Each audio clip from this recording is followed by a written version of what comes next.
আপনার পকেটে কি কোনো ছিদ্র আছে? দাঁড়ান, পকেটে হাত দেবেন না। আমি কাপড়ের ছিদ্রের কথা বলছি না। আমি বলছি সেই অদৃশ্য ছিদ্রের কথা, যেটা দিয়ে মাসের শুরুতে আসা স্যালারির মোটা বান্ডিলটা মাসের ২০ তারিখের মধ্যেই ভ্যানিশ হয়ে যায়। আপনি কি জানেন আপনি সারা জীবনে কত টাকা ইনকাম করবেন? গড়ে প্রায় ২ থেকে ৩ কোটি টাকা। কিন্তু দুঃখের বিষয় কি জানেন? রিটায়ারমেন্টের সময়ে আপনার ব্যাংক ব্যালেন্স থাকবে শূন্য, অথবা আপনি ঋণে ডুবে থাকবেন। কেন? উত্তরটা জানলে আপনার পায়ের নিচ থেকে মাটি সরে যাবে। আজকের এই ভিডিওতে আমি এমন ৩টি সাইকোলজিক্যাল ট্রিক রিভিল করব, যা বিশ্বের শীর্ষ ধনীরা ব্যবহার করে, কিন্তু আপনাকে কোনোদিন জানতে দেওয়া হয়নি।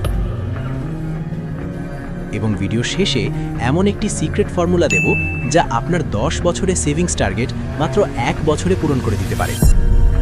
যদি আপনি নিজের ভবিষ্যতের সাথে জুয়া খেলতে না চান, তবে ভিডিওটি শেষ পর্যন্ত দেখুন, কারণ আজকের এই ভিডিওটি আপনার জীবনের মোড় ঘুরিয়ে দিতে পারে। চলুন পরিচয় করিয়ে দিই আমাদের গল্পের নায়ক বল্টুর সাথে। বল্টু দেখতে আপনার বা আমার মতোই। বল্টু মাসে ৩০,০০০ টাকা বেতন পায়। মাসের ১ তারিখে যখন মোবাইলে টিং করে মেসেজ আসে, your salary has been credited, তখন বল্টুর হাঁটাচলা বদলে যায়। নিজেকে তখন তার ইলন মাস্কের ছোট ভাই মনে হয়। প্রথম সপ্তাহে বল্টু ভাবে, অনেক খেটেছি, আজ বন্ধুদের নিয়ে কাচ্চি না খেলেই নয়। দ্বিতীয় সপ্তাহে ভাবে, আরে ধারা যে সেল চলছে, এই জুতোটা কিনলে আমাকে হিরো লাগবে। তৃতীয় সপ্তাহে বল্টুর পকেটে টান, সে রিক্সা বাদ দিয়ে হাঁটা শুরু করে। আর চতুর্থ সপ্তাহে বল্টুর ডিনার হয় ৫ টাকার বিস্কুট আর পানি দিয়ে। বল্টু মনে মনে ভাবে, পরের মাস থেকে টাকা জমাবই। কিন্তু সেই পরের মাস আর আসে না।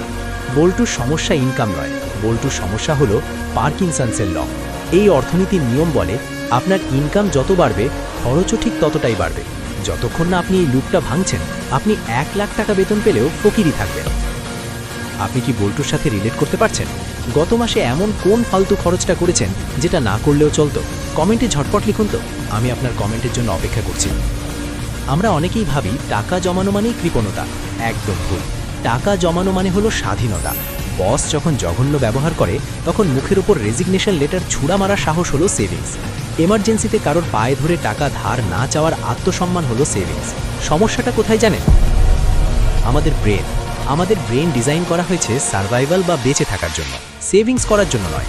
যখনই আপনি শপিং মলে লাল রঙের সেল সাইনবোর্ড দেখেন, আপনার ব্রেনে ডোপামিন হরমোন ক্ষরণ হয়। ব্রেন বলে, কিনে ফেলো, এক্ষুনি কেন। এটাকে বলে ইনস্ট্যান্ট গ্র্যাটিফিকেশন বা তাৎক্ষণিক তৃপ্তি। আর এই তৃপ্তি আপনাকে গরিব বানিয়ে রাখছে। এখন আসি সমাধানে। টাকা জমানোর বা খরচের লাগাম দেওয়ার প্রথম টেকনিক হলো ৭২ ঘন্টার রুল। ধরুন আপনার খুব ইচ্ছে হলো নতুন একটা স্মার্ট ওয়াচ বা দামি কোনো গ্যাজেট কেনার। হাত নিষ্পিস করছে অর্ডার নাও বাটনে চাপ দেওয়ার জন্য। ঠিক তখন নিজেকে থামান। নিজেকে বলুন, আমি এটা কিনবো, কিন্তু এখন না, ঠিক ৭২ ঘন্টা বা ৩ দিন পর। কেন ৩ দিন? কারণ সাইকোলজি বলে, কোনো কিছু কেনার তীব্র আকাঙ্ক্ষা সাধারণত ৪৮ ঘন্টা পর কমে যায়। ৩ দিন পর আপনি লজিক দিয়ে চিন্তা করবেন, ইমোশন দিয়ে নয়। তখন দেখবেন ৯০% সময় আপনার মনে হবে, ধুর, এটার তো দরকারই নেই। বিশ্বাস হচ্ছে না? আজকেই ট্রাই করে দেখুন, আপনার হাজার হাজার টাকা বেঁচে যাবে, গ্যারেন্টি। কাজ না হলে কমেন্টে এসে যা ইচ্ছা বলে যাবেন, আমি সব দায় মেনে নেব। দ্বিতীয় টেকনিকটি একটু অদ্ভুত কিন্তু সুপার পাওয়ারফুল। এর নাম হলো অদৃশ্য ট্যাক্স। সরকার যেমন আপনার ইনকাম থেকে জোর করে ট্যাক্স কেটে নেয় আর আপনি কিছুই করতে পারেন না, ঠিক তেমনই আপনি নিজের ওপর একটা ট্যাক্স বসান। ধরুন সেটা ১০% বা ২০%।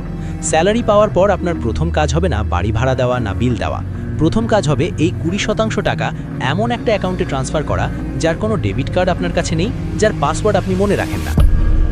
ভাববেন আপনার স্যালারি ৩০,০০০ নয়, ২৪,০০০। বাকি ৬,০০০ টাকা চুরি হয়ে গেছে। শুনতে কঠিন লাগছে? প্রথম ৩ মাস কষ্ট হবে, কিন্তু মানুষের ধর্মই হলো মানিয়ে নেওয়া। আপনি ওই ২৪,০০০ টাকাতেই মাস চালিয়ে নেবেন, কিন্তু ব্যাকগ্রাউন্ডে আপনার একটা বিশাল টাকার পাহাড় তৈরি হতে থাকবে, যা আপনি টেরও পাবেন না। আচ্ছা, ভিডিওর এই পর্যায়ে একটা সিরিয়াস প্রশ্ন করি, উত্তরটা মনে মনে দিন।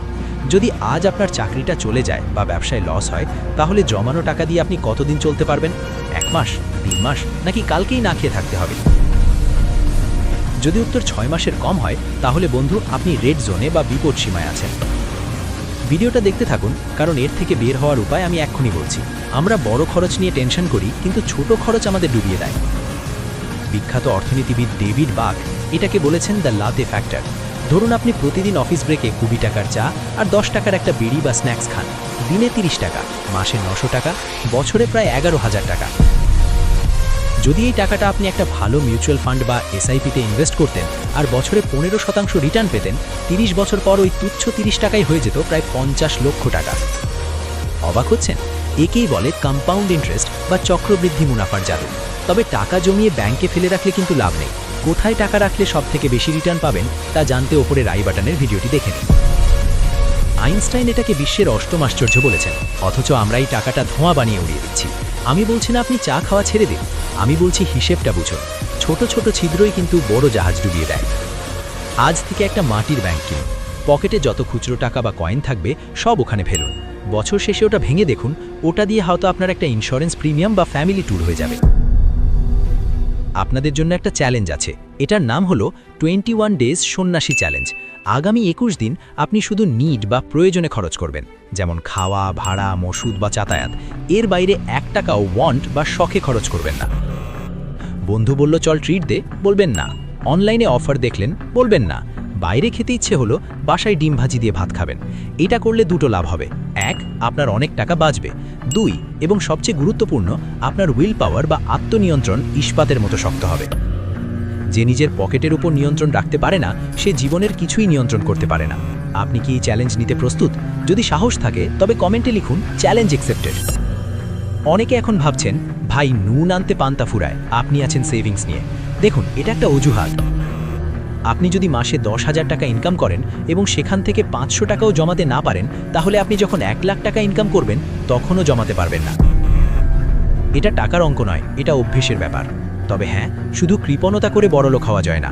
আপনাকে ডিফেন্স বা খরচ কমানোর পাশাপাশি অ্যাট্যাক বা ইনকাম বাড়ানোর খেলা খেলতে হবে।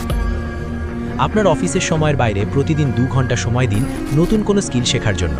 গ্রাফিক ডিজাইন, ডিজিটাল মার্কেটিং, ছোটোখাটো ব্যবসা বা টিউশনি, যে কোনো কিছু। সাইড ইনকাম বা প্যাসিভ ইনকাম জেনারেট করা এখন আর বিলাসিতা নয়, এটা প্রয়োজনীয়তা। ভিডিও শুরুতে বলেছিলাম একটা বোনাস সিক্রেট দেব। এটা হলো বিশ্বখ্যাত 50-30-20 রুল। আপনার ইনকামকে 3 ভাগে ভাগ করুন। 50% যাবে প্রয়োজনে, অর্থাৎ ঘর ভাড়া, বাজার, বিল। এর বেশি হলে আপনাকে বাসা বদলাতে হবে বা লাইফস্টাইল ডাউন করতে হবে। 30% যাবে শখে, যেমন ঘোরাফেরা, গ্যাজেট, খাওয়া দাওয়া। জীবনটা উপভোগ করার জন্য তো টাকা দরকার।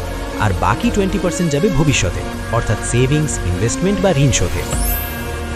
এই 20% টাকা হলো আপনার ভবিষ্যতের আমির জন্য উপহার। বৃদ্ধ বয়সে যখন আপনার শরীরে শক্তি থাকবে না, তখন এই টাকাই আপনাকে দেখভাল করবে। আপনার সন্তান বা আত্মীয়রা নাও করতে পারে, কথাটা তেতো হলেও সত্যি। ভাবুন তো একবার, আপনার ব্যাংকে 10 লাখ টাকা আছে, বস আপনাকে ঝাড়ি মারল, আপনি মুচকি হেসে বেরিয়ে আসলেন, কারণ আপনি জানেন আপনার চাকরি গেলেও সমস্যা নেই। বাচ্চার স্কুলে ভর্তির সময় আপনাকে টেনশন করতে হচ্ছে না। রাতে বালিশে মাথা দেওয়ার সাথে সাথে আপনার ঘুম চলে আসছে, কোনো ঋণে চিন্তা নেই। এই ফিলিংসটার নামই ফাইন্যান্সিয়াল ফ্রিডম। আর এই ভিডিওটি দেখার পর আপনি সেই পথের দিকেই প্রথম পা বাড়ালেন। বন্ধুরা, টাকা জমানো কোনো রকেট সায়েন্স না, এটা হলো প্রতিদিনের ছোট ছোট সঠিক সিদ্ধান্তের সমষ্টি। আজ আপনি যে 100 টাকাটা বাঁচিয়ে ইনভেস্ট করবেন, 10 বছর পর ওটা আপনাকে বাঁচাবে। আমরা বল্টু হতে চাই না, আমরা স্মার্ট ইনভেস্টর হতে চাই। মনে রাখবেন, ধনী হওয়া মানে কত টাকা ইনকাম করেন সেটা নয়, বরং কত টাকা ধরে রাখতে পারেন সেটাই আসল। ভিডিওটি বানাতে আমাদের টিমের ঘাম ছুটে গেছে। যদি মনে হয় এই ভিডিও থেকে আপনি 1 টাকারও ভ্যালু পেয়েছেন, তাহলে লাইক বাটনে একটা ঘুষি মারুন। আর এই ভিডিওটি শেয়ার করুন সেই বন্ধুর সাথে যে সব সময় বলে, দোস্ত ধারের টাকাটা পরের মাসে দিচ্ছি। আপনার কাছে আমার শেষ প্রশ্ন, টাকা জমানোর পর সেটাকে দ্বিগুণ করার জন্য আপনি কোনটা নিয়ে ডিটেল ভিডিও চান? 1, শেয়ার বাজার ও মিউচুয়াল ফান্ডে ইনভেস্টমেন্টের সহজ গাইডলাইন, নাকি 2, ছাত্র বা চাকরিজীবীদের জন্য সাইড ইনকাম আইডিয়া?